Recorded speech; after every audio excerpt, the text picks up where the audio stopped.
हाथवा खियाइले भोवा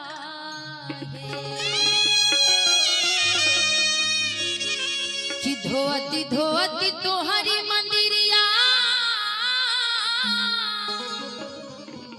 कि हाथवा खियाइले भोवा कितना बोनाही काहे मैया कि दया तोहराई ले होवा है कितना बोनाही काहे मैया। एक भक्त माँ के दरबार में जाके बड़ी प्यार से हाजिरी लगाता है और बोलता है कि माँ हर रोज आपके दरबार आता हूँ, हर रोज हाजिरी लगाता हूँ, लेकिन मैया पता नहीं आपका ध्यान है तो कहाँ है। बड़ी प्यार से भक्त अपनी मैया को बुलाता है और कहता है क्या 1 2 3 4। जिनको अच्छा लगे माँ से प्यार और मीठी मीठी तालियां बजा लीजिए। बोलिए सच्चे दरबार की मैया काली की।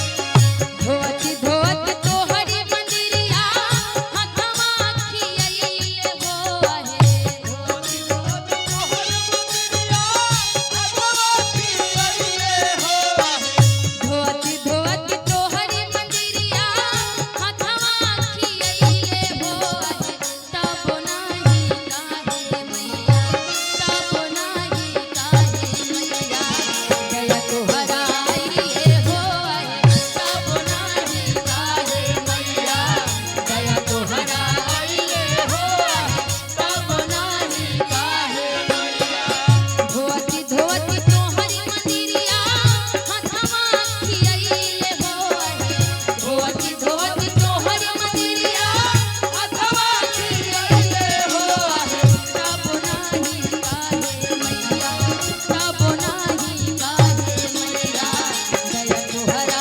आइले होवा है तब नाही काहे मैया दया तोहरा आइले होवा है तब नाही काहे मैया।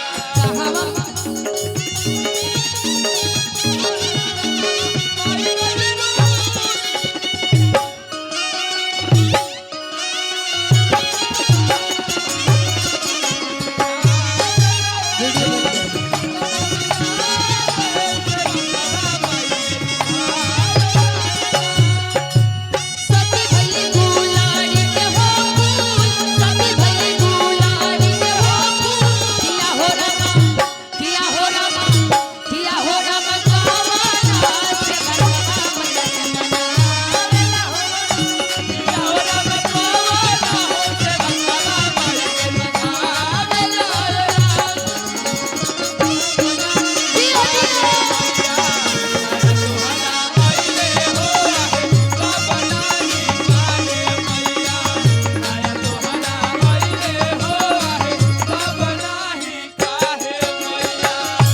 कौआ बोले से पहिले आइला मंदिरवा आइला मंदिरवा हो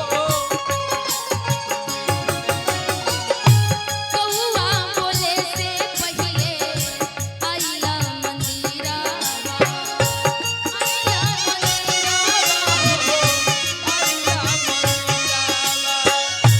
सेवा में हाजिर बाटे हमारी शरीरवा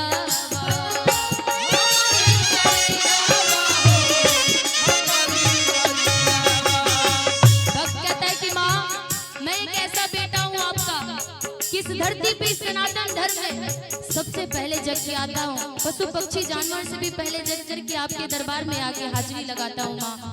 लेकिन पता नहीं मैया आप इतनी कठोर दिल वाली कैसे बन गई आपको इस बेटे पे ध्यान ही नहीं है। भक्त बड़ी प्यार से माँ से कहता है क्या कौआ बोले से पहिले आइला मंदिरवा आइला मंदिरवा हो ताली बजा के आइला मंदिरवा सेवा में हाजिर बाटे इनके शरीरवा इनके शरीरवा हो इनके शरीरवा गवती गवती तोहरी भजनिया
मैया काली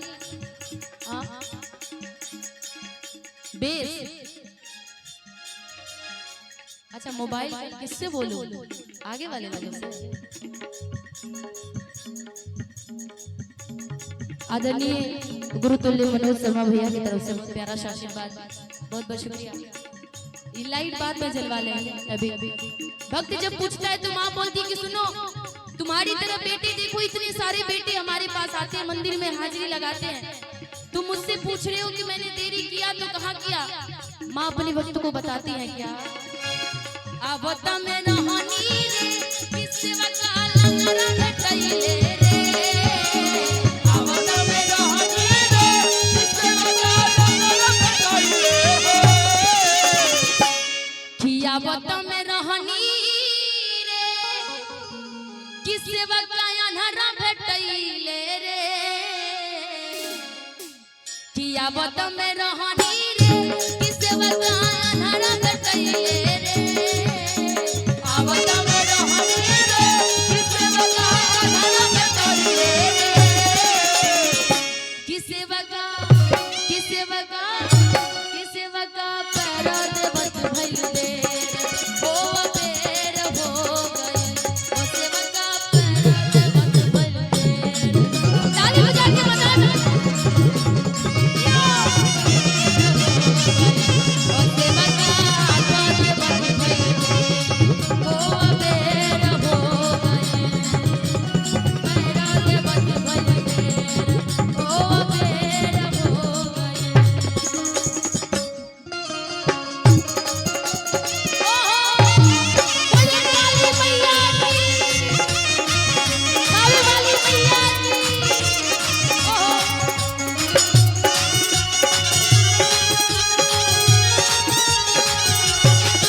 जब देवापुर में इतनी अच्छी माताएं बहन हमारे बीच में उपस्थित है, तो इसी साथ में जब ट्रेडिशनली गाना है जो रोल होने की याद हुई, निमिया के डाढ़ मैया लावेली झूलू हवा के झूले झूलेला, निमिया के डाढ़ मैया लावेली झूलू हवा के झूले झूलेला। अच्छा थावे मंदिर के गई बतनी, हाथ उठा करके बताइए।